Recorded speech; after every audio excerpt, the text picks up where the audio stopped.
All right, guys, I'm super excited. This is the first ever episode of the Honest Creative Podcast. Today, I have an amazing guest I can't wait to share with you all.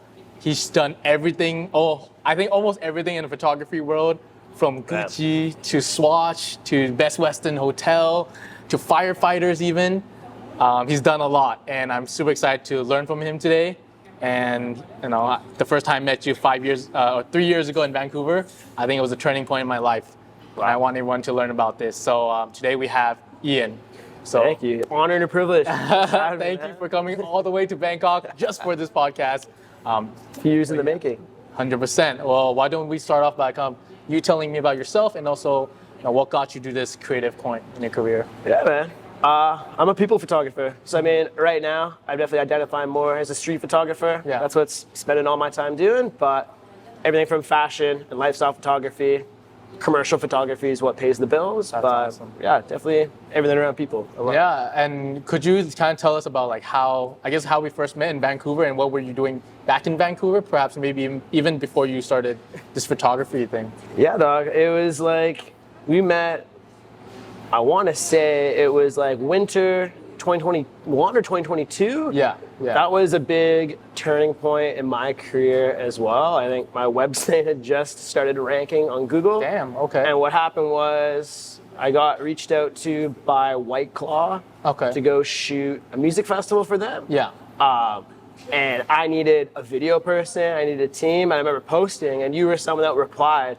I remember chatting with you, and there was someone else that took it in, but I'm like, man, this guy is awesome, and I admire the work that you did. Yeah. I remember I went for beers, I just wanted to get to know you. Yeah. And I saw you're from Bangkok as well. I lived here back in 2017. I'm like, so cool shit to talk about, because you don't see a lot of people from Thailand as well. Fair enough. But yeah, I think you met at a really important time for me where I kind of realized I couldn't do stuff by myself. Mm-hmm. I put so much on myself before in shoots that I'm I need another set of hands or assistant or someone to help. And I had an amazing time working with you, bringing on shoots. I learned a lot from you in the process. So that was a really, really mutual kind of growing time. Hey, I appreciate that, man. I think from the moment I met you, I could just tell you said you're a people's photographer, right? And I could see that because you're very outgoing. You're not scared to ask for the shot, knowing that it'll benefit them in the long run, right? So I guess for a lot of people who take portraits and takes people photography, what is something that makes you not afraid to approach them, make you yo, you should do this instead, trust in me? What makes you gives that confidence? I think it's interesting. So it's the answer changes over time. Yeah. I think now it's just a comfortability, and especially after doing so much more street photography now, I think your own body language is so important, and the way you talk to people. Okay. And before I started doing photography full time, I had a long career in software sales. Photo was on the side, and then very grateful just to do photo full time. Right. But doing sales for so long had built a lot of I can talk to any stranger, where it was learning more of the fundamentals of a conversation or how to make people comfortable, which really boils down of knowing the questions to ask people to make them comfortable, whether it's a client before a shoot or especially during a shoot. So can you give me some examples? For example, I'm a stranger. I'm hey Ian, can you take some photos of me? What is some things you do that make them feel comfortable? I think if situation. Coming in with a ball full of energy, hyping them up, making them excited. Because if you people mirror the energy that they see. Right. So if you're coming in being and if you know, and this is the highlight of your day. Right. And that's why I love doing it on the side for so long. Is I was really grateful to just start doing the shoots that I looked forward to after my day job. So that energy was real. And I'm you know what? Hey man, this is how I'm spending my free time, and I'd love to do it with you. Yeah. Wow. And so coming in, but I think it's so important making the time of cameras away, not shooting. How's your day going? No, how's it really going? Yeah. Tell me going through and actually making them comfortable and chatting with them they're a friend or somebody else and not making it a transactional thing. That was super important. And I think building that, going from models to then you go to working with a very stiff business person in an office. You have 7 minutes to make them comfortable. Yeah. Working those things in really help make people just get a smile that they're comfortable with. Okay. I think it really sets them at ease. I know. I definitely believe in that because we both do portraits, and a lot of times I do really appreciate whoever's coming to us, right? Like, this is the highlight of our day, but also a lot of times it's highlight of their day. Like, they're getting ready for the whole day. They're like, wow, I'm gonna get professional photos for the first time. And yeah, like you said, not just diving straight into the photos, like, yo. It's nervous, man. Like people, and I think it's almost important to get your own photos taken too, to really like put the step in the shoes, which is like, I'm like, oh wow, like this is really like, you're thinking about it all day. You're getting your hair done, you're thinking about it weeks in advance. I'd have like clients like tell me like, oh, I've been doing like a water cut for several days, like not drinking water, so they look skinny. I'm like, damn man, you did that for me? Or I had other like, when SO5 was this past summer, I had a couple clients that I didn't learn until the shoot of, that they had like flown to Vancouver to shoot with me, or like drove like 6-7 hours. And in that moment, I'm in awe. I'm like, man, like, thank you for trusting me and for doing that. And like, it's really like an honor and a privilege to do somebody justice like that. And so, yeah, it's really just, you are kind of how people see themselves. And it's like, it hurts if someone doesn't like a photo. And again, one thing I learned from you, actually like really took this away from working with you, is getting really comfortable showing people the photos as you shoot. Because before it was like, not so much I was hidden, but it was just like, maybe I would show them bits and pieces. But what really changed the way these shoots work, and I've noticed it in people, is like once they see a photo of themselves, that's like, oh, you know what? That actually looks really good.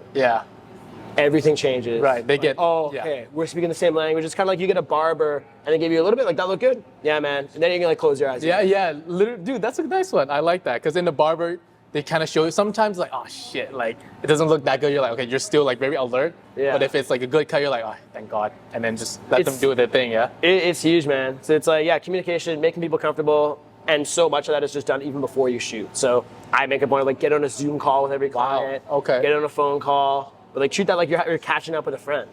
And I think that just removes that awkwardness. That it's like you're getting in, you're not just hearing each other's voices for the first time. My photos changed the moment I committed the time to having a phone call with every client. Because then that way it's like, and then you can ask them the hard questions. Like I ask people like, okay, like what are your insecurities? Like it's a really hard question to ask, but like tell me these things. This is a safe space. Like what is it? And quite honestly, people will open up. Like maybe it's a hard smile. Maybe there's certain angles, and that's so important to get out ahead of time, and it's way harder to fix afterwards. You don't get it. I 100% agree. I think it's all the small details that really matter in these kind of shoots.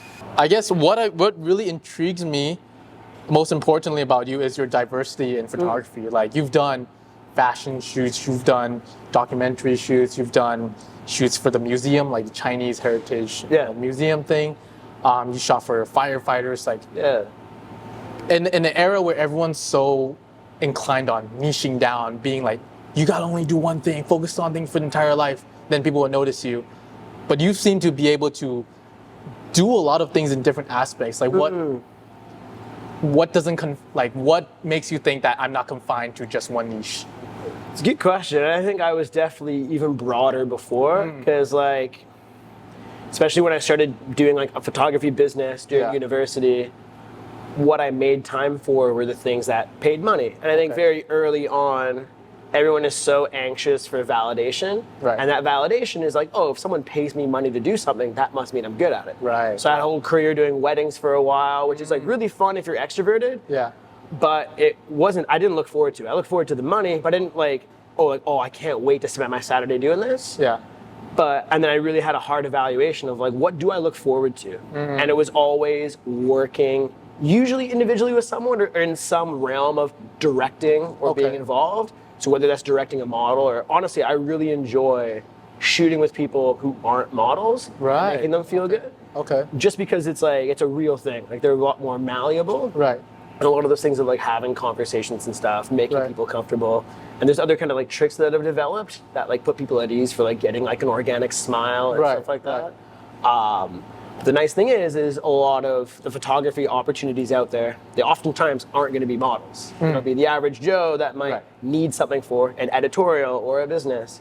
But like back to like niching down, I think that's why I say I'm just like a people photographer, because I think if I zoom out, what I've loved the most has always been that. I think it's important to really try everything, shoot everything. Because like I did a lot of like product stuff or real estate, and I learned I hated it. I was just like, the whole time I'm like sitting there, I'm a very extroverted person. Yeah. It's way easier for me to communicate and chat with someone. And in that moment, I can get a really good photo versus me trying to hang stuff with fishing line. I just get frustrated and be like, I'm too ADHD to do this.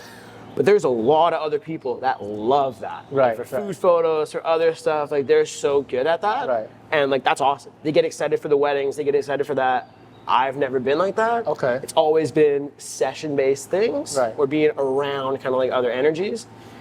But Okay. it's also just being open to whatever comes in the door. Yeah, So like yeah. all those ones that you've listed, I think it's just like the body of work that I've kind of built for models and regular people Right. to street photography.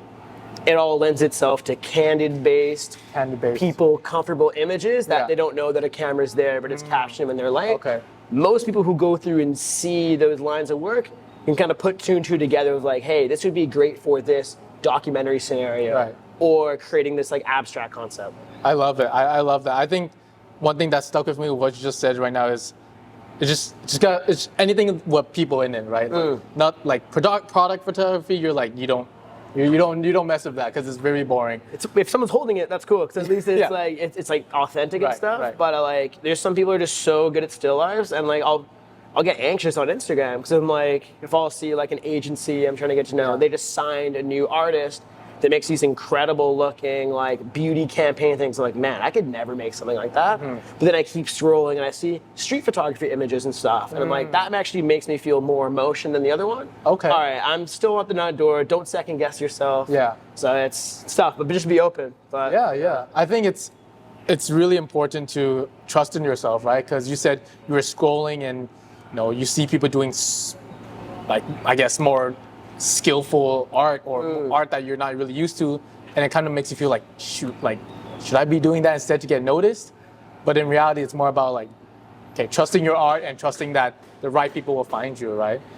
Yeah, hoping for that. It took a long time to be in a position where it was like people find you for those things, but that was really grateful because then once you niche down and know what your thing is and you keep making art for that, people will eventually find you. Right. But it's like, I think the turning point for me, and it was this pretty much like about the time we first started working together, I looked back at my work through COVID and before then, and like I wasn't really happy with the images I made. I wasn't getting any better. Frankly, I was only doing stuff that paid money because then I could make time for it. Right. So working full time, I'm like, it just wasn't good. I went back to the same photo shoot spots. I had a formula, but it was like, it's gonna suck. And what really clicked is I'm like, no, man, like I love making art. I want to go back to like doing creative shoots because if I really looked at all my old work, I'm like the stuff that I love the most, that's highest up on my website, paid me no money. It's just like the creative ones. And then once I started like making time for those again, I could try new things. I'm like, wow, I love these photos way more and way more. And I made a point of like, there's some phrase that I heard. It was like, one for the wallet, one for the heart, or something like that. Okay. Which is like, or two for the wallet, I don't know, take it as you will. But for every some that go to your wallet, do a shoot that's for you for the creative purpose. Right. And I think that was the changing point, because then what then happened was, in combination with my website kind of starting to rank a bit better, people see the stuff that I love. I put all my favorite work at the front versus what I think people want to see. I just put the stuff that I love. And then people started finding me for the stuff that I love to shoot. And then it was like, there's a couple times I remember crying. I'm like, wow, all my shoots are literally just stuff that I want to shoot. Wow. And it's like, no more compromises. It's like, wow, this is like, how did I get this lucky? But it was just like, shoot the shit that you want to do for free. Or not for free rather, but for free, but also just like call it a creative project and stuff. Working with models and stuff. And then people will find you for that work. Right. Still waiting on that for street photography though, we'll see. But I like that's the stuff now that I'm like, this is my fun new challenge. Okay. Because it's just like, it seems like it has meaning for me. It actually has societal impact. Yeah, dude, I think that's amazing. Like when you said, one for the wallet, one for the heart, I think that's something everyone has to kind of learn from these days. Because for right now, if I'm being honest with myself, I feel like it's like 5 for the wallet, 1 for the heart. Like it's but you got to make money, man. Yeah, literally. That's the reality of it. And I think it's like, and to be honest, I remember like chatting with you about it, and it back down like to the niches of like, if we're talking more like the business side of it, I didn't really learn what commercial photography was till getting closer to doing it full time. Because the reality is when you're doing like session-based shoots, you can either keep charging more for your sessions. Yeah. At the end of the day, you're gonna have a fixed number of things that you can shoot per day. And if you're really giving it your 100%, you've got one really good shoot that you can do that day. Yeah. And if you're doing more than that, and I've tried that, like you can, but like you're just you're a shell of a person by the end of it. Yeah. And I mean, a lot of people won't agree, but I just know, like I've spent a lot of my creative energy earlier. The person later on is getting a disservice than the first person. But then what I learned is like commercial photography, there is no ceiling on how much money you are able to make. And then you get into licensing, because now you're not just selling your time, but then you're selling the usage and the license, and there's so many other creative things that go with it. So instead of trying to fill your time with 3 shoots a day, you can find 2 commercial shoots, maybe 3 commercial shoots a month, and that makes more money than all those other ones. And you have a lot more time to do those creative ones, do street photography. And it took a while to get to that stage, but like if it's shooting something for an office, doing all these headshots, those one bigger one will always usually pay more than many, many little ones. Right. And once I learned that, I'm like, oh, there's a whole opportunity there. And that's why I'm going to London now, of like, I want to reach higher and see, I don't know, bigger fish out there, those bigger projects. And if it's one a month, I'm happy. And it means that you're spending a whole month planning, and those shoots become so much more rewarding and less anxiety inducing because you have so much time to prepare. So all the guesswork's already done ahead of time. You plan that out, and then you get the cool things that are just so different every single time. They're hiring like a barber to like really customize it. Wow. Okay. Yeah, I think that was something that really, the myth of this industry is that when we get hired, we're just working for one day only, but it's not true, right? Because before that, we're planning, we're location scouting, we're looking for the best stylist, or the best makeup artist for this person, and then afterwards we're editing as well. We're selecting, editing, retouching, but the myth is that we only work an hour and then we get paid to press the button, right? So what do you think about that? What do you think that people should understand about our industry more? I think what changed my career and made it into a full-time job that like, cause I still have, while I'm traveling right now, I still have projects back home that are still paying me licensing to use images and stuff. Like I did a big out-of-home campaign. Then when they renew it, I still get residuals from that each month. That's actually helping finance the travels. That's crazy. Which is pretty wild. And so it's like, I think it's important to know, and this was the huge click for me, that you don't sell your time, you sell a product. Okay. Don't ever tie it to time. At most, when you tie it to time, do it as you have a day rate or a half day rate. And more specifically, your half day, you bill that at 75% of your full day. Because if someone hires you for a half day, you know you're not going to do another shoot that day. Yeah, true. And so that's the setup. Do that for 75% or 100%. When you do a day rate, you're not counting the hours. You're like, I'm all yours, man. Let's make it happen. I am here. I have way more fun. I'm like, I'm fully committed to this, you doing this. And we work together like that and have it set as a day. And that's like at most your time. And then on top of that, then you're selling the images. So just for me to come and be there, that's my day rate. And then if you as a commercial project, you need 30 images, great. Here's the price for 30 images. However much you want to put, call it an X amount. So like, it could be $50 an image, it could be $100, depends how they're using it.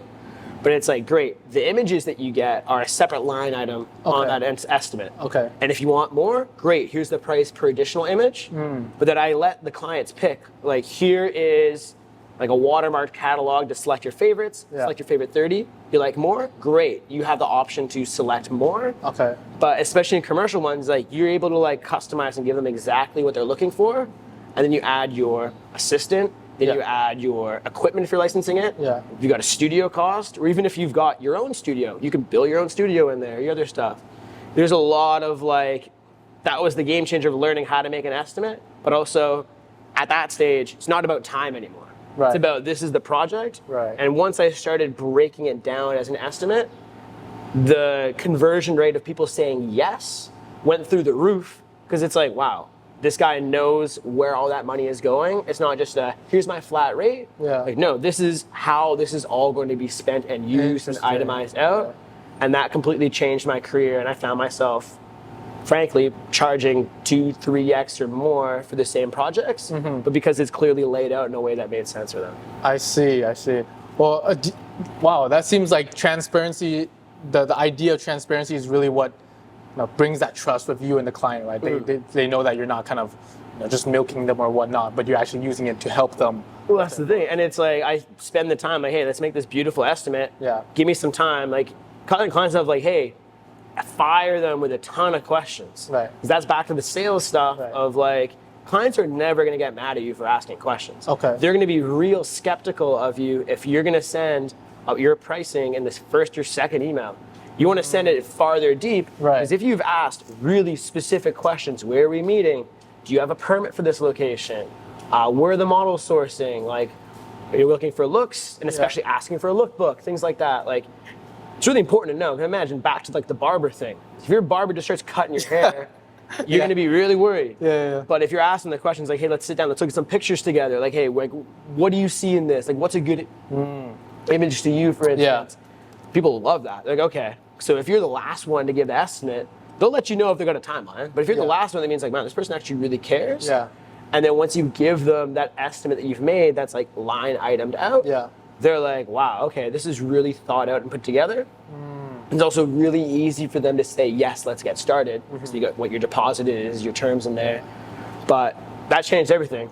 But there is a lot of nuances in there of what to charge, obviously, for when it's like licensing, because like the sky is the limit, which is the great part, but also like you don't want to do yourself a disservice. Yeah.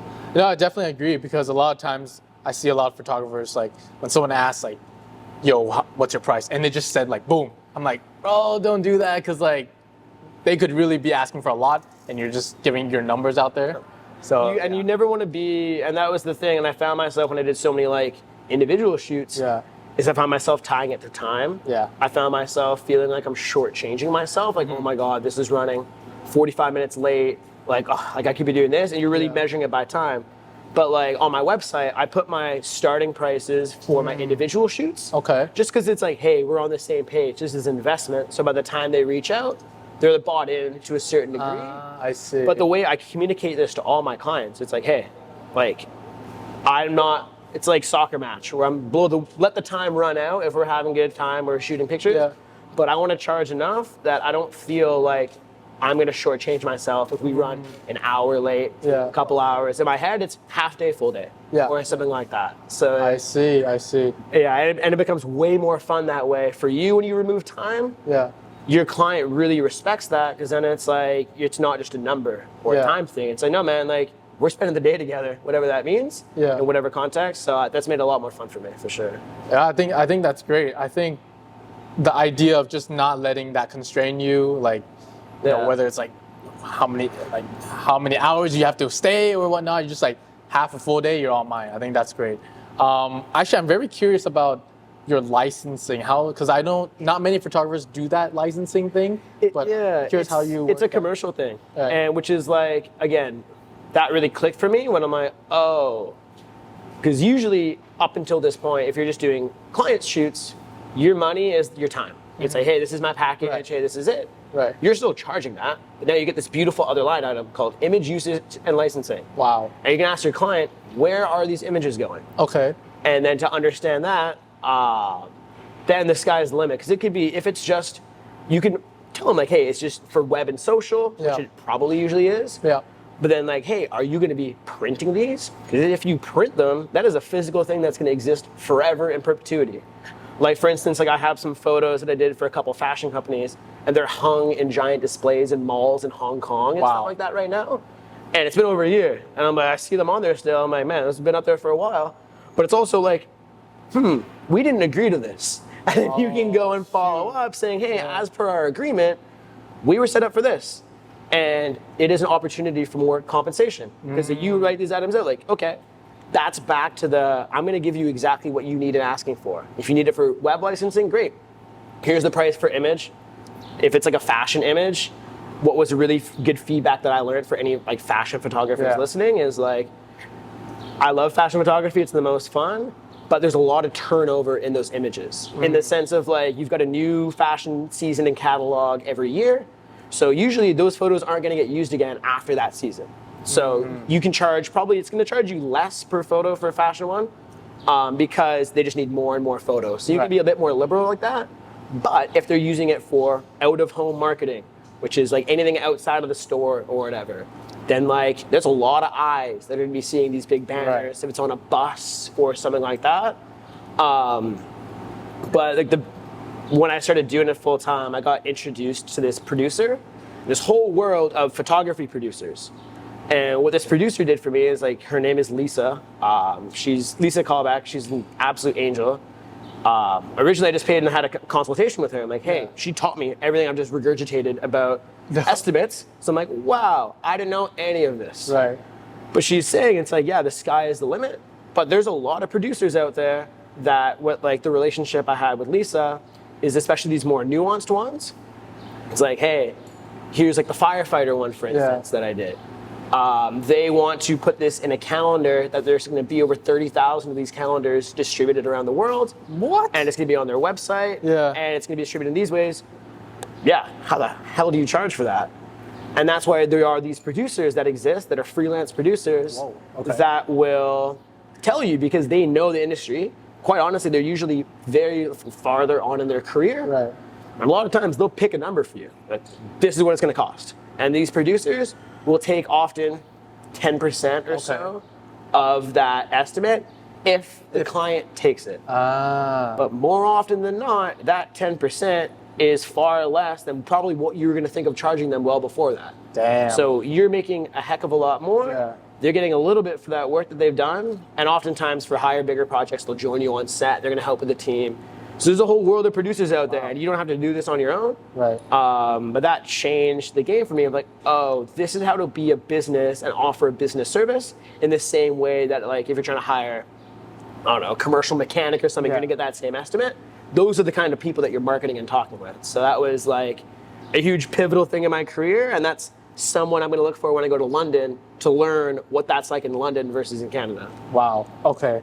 Yeah, I mean, this licensing world is it's quite crazy because like you don't understand how like one photo that you create can have that internal everlasting, I guess income generating prospect, right? And then you just have to know how to, I guess, frame it or how to negotiate with it and whatnot. I think that's the hard part. And the other thing, like Lisa, like she told me, it's like if you go to Getty Images, any of these stock photo sites, and if you want the exclusive use of one photo that no one else can use and you just have it, it costs thousands of dollars. Wow. And now imagine you take that and then it's a custom image that you've created and spent time on just for that brand. And if it's not like a fashion image, if it's something like the firefighter one or like the museum one that I did that they're going to use that for years to come. So recently you had a project where your photo was featured on the bus. Could you tell us more about that? Yeah, that was the most exciting thing. Which brand was this? It was the Chinese Canadian Museum. Okay. It is a new museum that opened up in Canada in Vancouver, sponsored by the federal government. Wow. For those that don't know the history of Canada, it was a really dark part of Canadian history over 100 years ago. That essentially it was a beautiful growing up in Vancouver because it's such a multicultural city. And especially in the early 1900s, there were a lot of immigrants coming from China. They were brought to come work and build the railroad. Right. But more or less, they were treated as second-class citizens. Went as so far as like the head tax, where they charged in $1910, $500 Canadian or even more per head to come aboard. But you must understand how expensive that is in like inflation dollars and what that is today. Right. But it was just systematic abuse. I could go on. I don't want to butcher it off the top of my head, but it was a horrible piece that a lot of my friends and family, that's how they came to Canada. So because of how important that Chinese Canadian history is Canadian history, they made this museum that was the first to honor that. And specifically, this head tax, every time, it was really so interesting that when someone paid to have their family member or them come to Canada, they got their head tax certificate. And in the 1910s, they had a professional photographer that took a portrait of every person that had that certificate. And so the Canadian Archives has this huge catalog of all these certificates that have like a beautiful black and white stoic portrait of that young child, person, or whatnot coming to Canada. And when you see, because I had the opportunity to see these documents and stuff, you're staring into it like that could be someone I know's grandpa, or like just like what that person had gone through. It was like it had so much meaning and like importance behind it. So it was like a really big honor. But what happened was like I said, I worked full-time job before. I did it on the side. But it really came to a point of like I can't keep up with both anymore. That company used to be really supportive of me doing it, and then it was in tech. And when like a lot of like tech companies were doing layoffs or things like that, there was a different culture change. And it went from the sentiment of we love people with side hustles, you've got the hustle, to now this company needs to be your identity. It became really hard to manage both. And so there was an ending on not so great terms, but gratefully within 3 weeks, or even in the process of leaving that company, I had a reach out that fell into my lap. And it was like, hey, there's a new museum opening up. Would you be interested in helping, maybe chatting a bit about this project? And it turned out to be this new museum through a marketing company. And it wasn't just me taking photos. There was a huge CGI commercial that we did for their launch, but I had never done anything like this before. I had a video partner at the time. I'm like, hey man, do you know how to do CGI? It's like, no, I got some other guys that maybe. But it was a huge honor and a huge privilege to do something like that. And this was quite literally a couple of weeks before I got introduced to Lisa, that I didn't know how to make those estimates or do it right. And God, did that have a lot of moving parts that I'm like, wow, I need to really figure this out and learn it. So that's kind of how just sometimes things fall into your lap and you're prepared, and like they selected us out of other people they chatted with. And it was crazy. They had this like really unique, cool concept where they wanted to have essentially basically certificates flying through the air around a person. There's 3 different scenes. So I had to figure out how on earth I was going to do that. So we settled on like a green screen room. In Harry Potter, there was a scene of like all these envelopes flying out of the chimney. So I looked up how they did that, and they had a bunch of envelopes hanging from fishing line. So I talked earlier about how I hated fishing line, but I had to learn it for this because it seemed interesting. So I got these thick pages, soaked them with water, kind of dried them at weird angles. I hung like fishing, like a chicken wire thing, and just created these like crazy designs. And I learned, I'm like, I can't do these projects on my own anymore. And to do something of this scale where I was learning, oh yeah, we're actually gonna like put these photos on buses all over Vancouver. The commercial was going across all cable news channels across the country. And then those are going in SkyTrain stations. I'm like, wow, I feel like I'm okay at editing, but I feel like this needs to be at a different level. So straight up, I found this amazing lady from the Ukraine that I worked with to help with my editing, that I could outsource and get her to like, I chatted with her ahead of time, like, hey, how do I do this?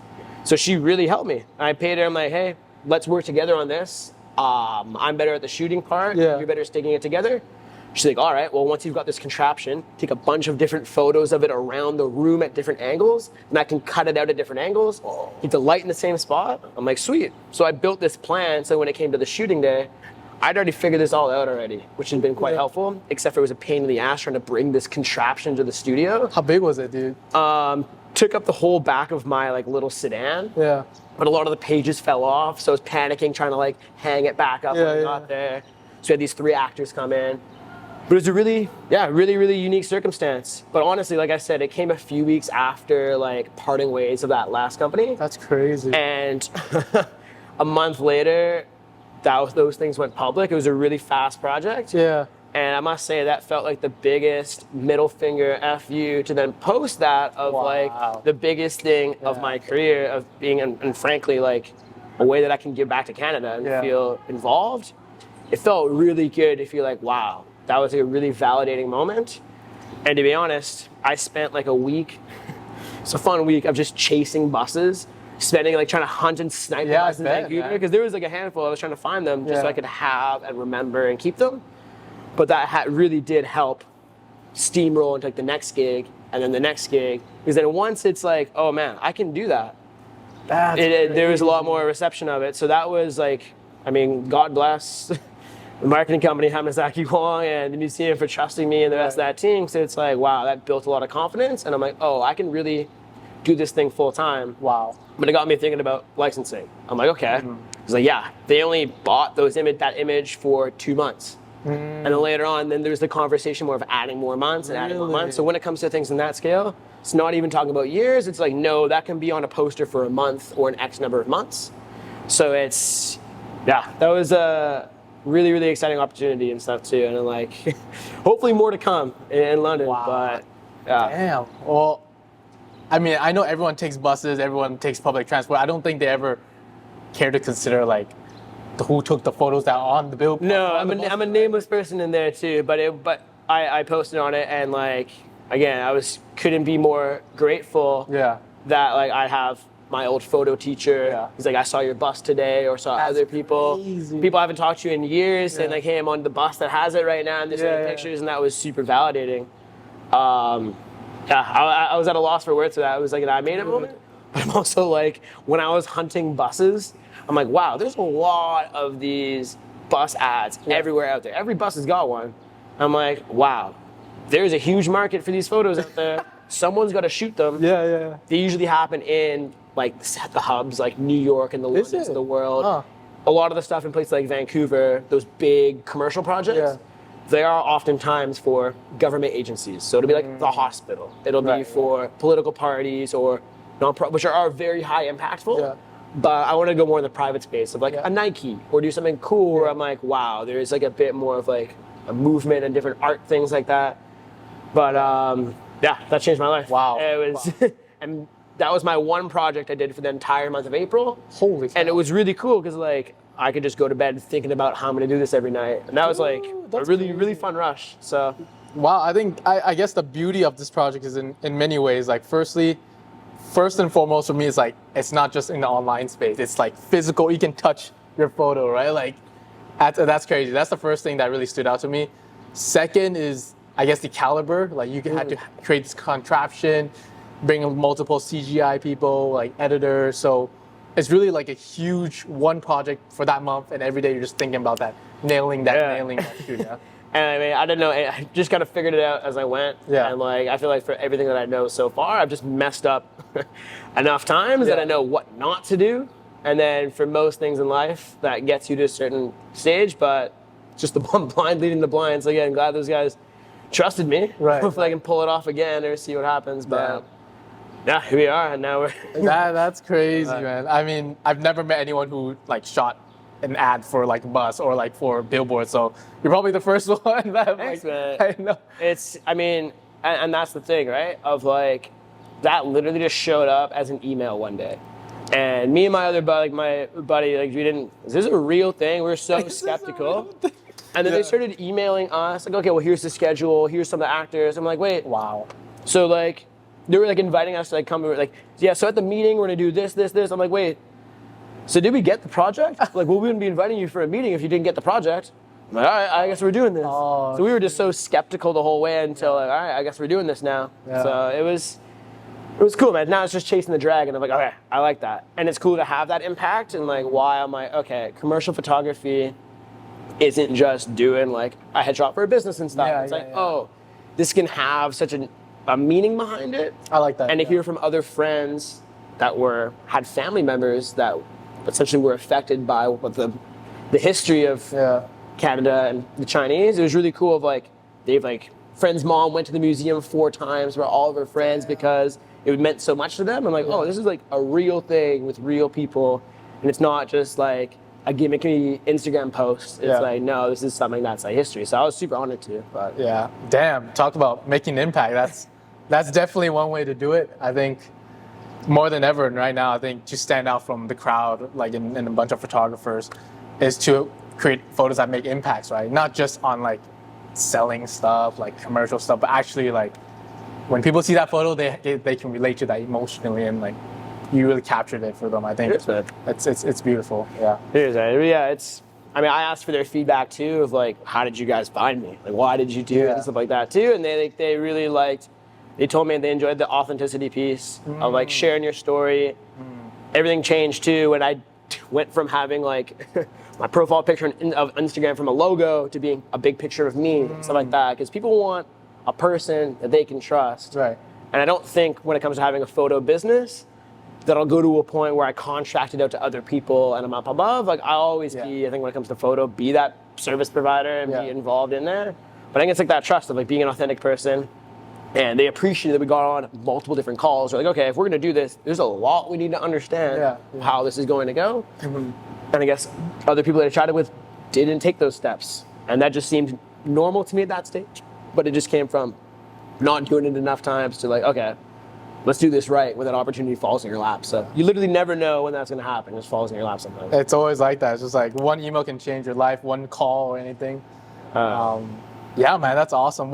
How do you see yourself in like 5 years' time? Is it still chasing that big projects, or is it more like, okay, you want to do something more everyday, more consistent? What is it? I don't know. I think I'm trying to find a good balance. I mean, more than ever, I'm like trying to find such a balance of shooting the stuff for the heart and then the wallet. So I mean, like, I don't know. I've always loved lifestyle, fashion photography, cool environments, putting people in there. And I think I want to kind of create this like symbiosis of like, I don't know, especially traveling, like street photography has been so important to me of like, I feel like I'm documenting this time that I'm alive and people, and I feel back to the body language and stuff.